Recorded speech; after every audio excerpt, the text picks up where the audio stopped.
Det her, det er en Senserver Alpha. Den omdanner varme til strøm, der kan drive en sensor.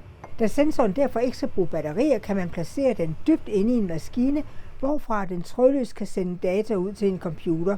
Det er Haoyin fra firmaet Technology, der står bag.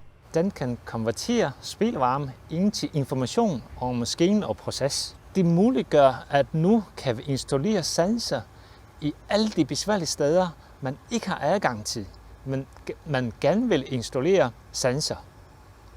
Vi fik en kæmpe stor hjælp fra Lynx ved at udvikle vores materiale. Kort sagt, nu kan vi fortælle vores publikum og vores kunder, at det her, den er fra state of the art, den er fra verdensklasse forskning, uden at fortælle og forklare alle de tekniske detaljer. Den kan sættes i et maskinrum eller på maskinoverfladen. Vi tilføjer den her produkt til et varmeoverflade, og det her køleplade, der fjernvarme, så skaber vi et temperaturforskel. Med de forskelle kan vi generere nogle strøm, som driver elektronik, og måle et eller andet med sensor og sende signal med trådlys. På den måde har man adgang til information fra de besværlige steder.